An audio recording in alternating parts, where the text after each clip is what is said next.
I'm going to share how I knew that I wanted to work in television and film and a little bit about my background in doing that. Now, last time I talked about working with Channel 27 and the staff, being on staff at PM Magazine. I talked about producing stories, some of which went national, and I also talked about the background on how I even got that job, the fact that I called up the TV station, talked to the show producer, described what I had in mind as far as working there, and that gave me the entree to have the ability to come and prove myself, learn the role, and then ultimately getting a job there. So in sharing some of those things, I also want to touch on some of the stories that I produced while I was there. I know I mentioned that I produced stories that were of interest to me, but more importantly, they were all centered around a concept, a featured concept that could be communicated very clearly in a simple story. Some of the story topics included, I think I mentioned a couple of them before, I lived with 11 ghosts. Quarter Flash was another story. Weeds a la King was another story. Did a story called Mom and Pop Cop, and I'll tell you the background on that one. And there was also a story on Iridology. Now, let me just tell you a little bit about each of those stories so you know what that concept was. Of course, the story title may reflect a little bit about that concept, but more importantly, the description of that story is what attracts people to watch that story, which is, again, concept development. With the story Weeds a la King, I had found a man who actually went out into his weed garden to create food, and he found that all the weeds actually had a lot of nutrition in them. So when his wife would have her flower garden during the summer, after her flower garden would die down, he would go out and pick the weeds and then create food. So in our story, I had him go out in search of weeds. We checked a book to find out what those weeds were, some of which were plants that he showed us we had to stay away from because some of them were poisonous that you did not want to make foods out of, but others were pretty interesting plants that you could make a lot of nutritious foods out of. And so I had him actually create a dinner for all of us, complete with something that was like a potato, something that was like a meat, something that were like vegetables, and then salads. The interesting part I found out about all of that was the fact that some of the weeds had interesting colors, like one of the vegetables was actually blue and very intense in it being blue, and we certainly don't usually eat blue foods, but he was showing and demonstrating how a lot of the plants that we just don't know about are actually able to be made into sustainable foods that we can eat. So that was a very interesting story. The story on I Live with 11 Ghosts, I had found a haunted house, alleged haunted house in Lexington, Kentucky, and supposedly the owners that lived there lived with 11 ghosts. When I called up to find out if that indeed were the truth, they indicated that yes, it was, and I could come and document those stories. So we showed up. I brought a parapsychologist to do a scientific experiment on the house. With that, he brings 3 psychics that in his study, in his research, actually walk the house on each of the floors and indicate on a floor plan and a map where the hot spots are, where they feel that there is a ghost or some kind of feeling of something else not seen. And when he matches those maps up, he can tell where they scientifically have matched up hot spots and identified the ghost. So we had that activity transpire, and we documented the activity there. And the 11 ghosts included 2 of them were dogs, 2 Dobermans that had died there on the premises. People would see them up in the attic viewing them from a distance, thinking that they were living dogs, only to comment about them later and to find out that the owners didn't own any Dobermans. That was a former occupant that had owned Doberman, because the Doberman had some graves out back where there were 2 tombstones that indicated that they had lived there. There was a prankster that supposedly lived as a ghost at the place. There was an overseer, someone that was just overseeing all the activity there and would hide behind doors. Again, I'm just sharing the stories of what transpired as we're shooting the story. The prankster would go and take pots and pans out of the kitchen and hide them downstairs. They would take underwear out of drawers and also take it downstairs, thinking it was funny to play games with the owners that were there. There was a person that played the organ, so occasionally the organ would just start playing and you'd go in and there would be no one sitting there. There was a woman that supposedly lost a child of hers who died, and she would show up in what was called the blue room, and she would slap whoever was sleeping in that bed, specifically if they were men. She'd slap them awake, and you might hear baby crying sounds at that time. So that was another activity that happened while we were there shooting the story at one specific location on the 2nd floor going up into the 3rd floor. In each of the cases, when we were walking through with the psychic, that specific spot was one where each of them stopped and hesitated. One of the psychics refused to even go upstairs. She said that whatever was up there was too strong for her, and as she put it, was evil, so she wouldn't go up to that 3rd floor. Another one was fine to explore what was on there on the steps and up on the 3rd floor.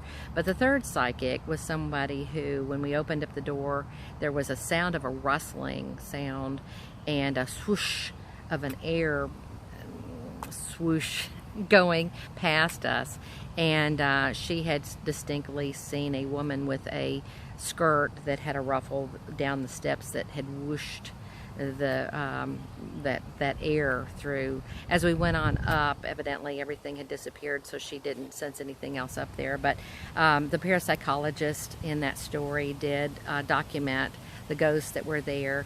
And at the end of the story, we were meeting the new owners of the house that were taking over. And it was very interesting, because I asked them if they knew that it was haunted, and they said yes, that's the reason why they bought it. And they were a very unusual family. Sort of reminded me of the Addams family, again, not in a bad way, but in being unusual characters that were drawn to this kind of house. So that was one of the stories that was done, and that tells you a little story behind that story. The Iridology story, let me share a little bit about that one. Iridology, if you have or have not heard about it, it is reading your iris and finding out what ails you. Now, at the time, there were very few iridologists in America. Iridology is an ancient science and medicine practice that shows the connection with your body, with your iris. And so in this story, we had an iridologist in Lexington actually take 3 patients and diagnose or read their iris and figure out what was ailing them. We had their medical files separately so we could document and compare what was said versus what those patients already had. And it was really interesting because the iridologist really could see what was ailing that person, whether it be kidney issues, whether it was back issues. I mean, you name it, that could be read in the iris. So we actually compared those notes, as well as sharing the origins of iridology, and of course you might these days hear a little bit more about iridology, but back then that was not something we heard very much about. Mom and Pop Cop was an interesting story because it was a reversal of roles.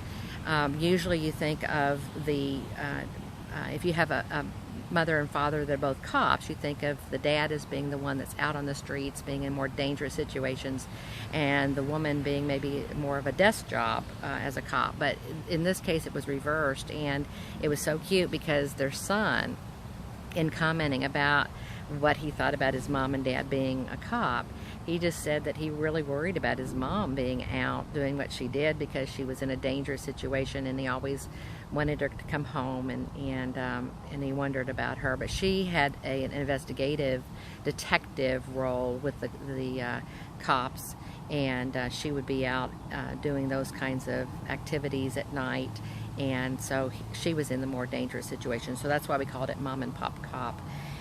In the case of the Quarter Flash story, Quarter Flash was a music group. It had hit the charts, and a Lexingtonian had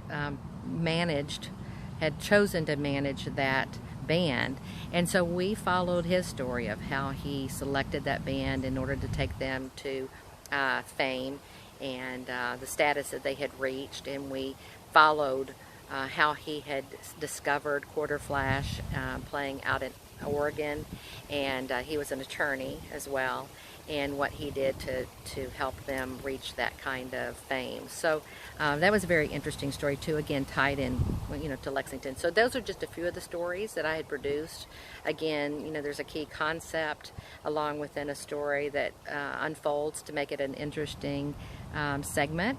And when you had stories that went national, that was almost like a select few nationally that got those kinds of selections. They usually chose about 1 to 2 stories a week to air nationally. There were 100 different PM magazines across the nation, so each of us would submit our stories, and then the national office would select which ones would then air in 3 to 4 weeks on a national scale that might be of interest to others other than just, you know, a local audience. So for those 1 or 2 slots that were open per week for a story to be selected, you were competing against 100 different offices, and there might be 3 or 4 producers at each office, so let's say 400, maybe 500 stories that were being presented each week, and 2 would each week be selected. So that was pretty cool to be a part of that kind of group as well.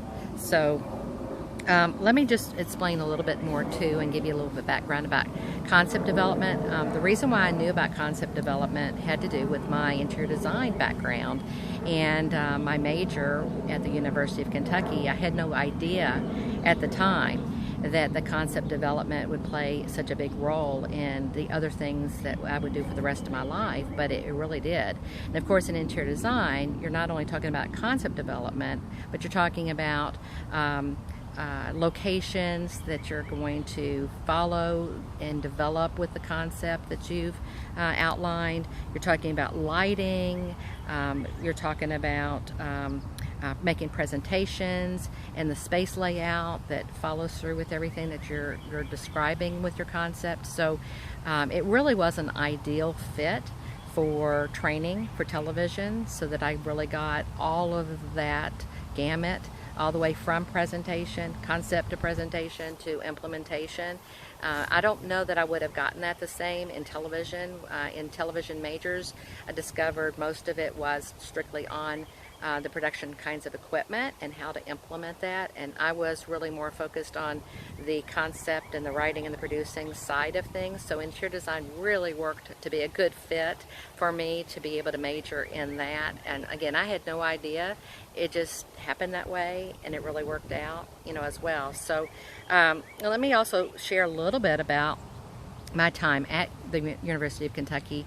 I was an Alpha Gam in the sorority Alpha Gamma Delta, and I pledged there, and we had a little bit of a smaller pledge class when we all pledged and during the time that I pledged. But I really saw that I really wanted to have a goal that we would meet to try to take the sorority from a position of, it was somewhere around 7 or 8 out of 14 sororities as far as ranking is concerned. Each sorority gets a ranking based on points and achievements, and I wanted for us to be #1 on campus. I didn't know why we weren't, and I asked some of the other sorority sisters that were seniors, why are we not number one? And they said, well, one, it's too hard to get there. Two, once you get there, you have to stay there. So they really had not ever attempted to go after number one position. I said, well, would you mind if we go after it? If we all agree that we're going to try to be number one? They said, well, if you want to, that's fine, but it's awful hard. So I went back to our pledge class, and I remember asking a few of my friends, sorority sisters, what do you think? Would you like to go after number one? I mean, we're number 7 or 8, and we can identify some areas that we can go after, and let's go for it. What do you say? Well, we had a unique group of gals, and they said, yeah, let's do it. That would be fun. And I mean, we jumped all on board and had a strategy. We went after 3 key areas. One, we already had grades pretty successfully accomplished with our team, our group of girls there, so we were going to maintain grades and keep that up. Second area was we were going to be strong in the athletic area in competitions. We wanted to increase our visibility and presence there and accomplishments. And the third is we identified that there was something called Greek Sing, which had a lot of points attached to it, which was a performance and a presentation in front of all the other fraternities and sororities, and we would compete for winning that title of the year of performances. And so we went after those 3 key areas. With my interest and my background, I was asked to be in charge of Greek Sing, but of course I had already produced a couple of rush parties that had had some high numbers and high returns with the results from the concept that we developed into a rush party that got results. So I ended up coordinating the Greek Sing. There were two of the different years had 2 different concepts. One was a concept around cartoons. That was the first year, and we had 100 girls up on stage all taking on a cartoon character. And the second year we had commercials. We did the concept of commercials, and we replayed various commercials that were big at the time. Again, 100 girls all participating on stage and having a different character and role in groupings in different collectives to play that out with Greek Sing. So next video I will share a little bit more about some of those details and some of the fun that we had with that and what our results were in setting out goals and trying to achieve some things. And again, I'm laying down all the groundwork with when you have opportunities that arise, you need to have already done your homework and done your planning and done your trials and tribulations and practicing to know what your skills are, to then be able to go after and accomplish the things that are right in front of you. So I'm sharing some of those stories because they might be of interest to some of you. I keep having people ask me some of these questions, so this is my way of starting to share some of the stories that you may remember some of the things that I'm talking about. Others you might be first time hearing some of the concepts or names that I'm even sharing. So I'll share more with you on the next video. Thanks for watching.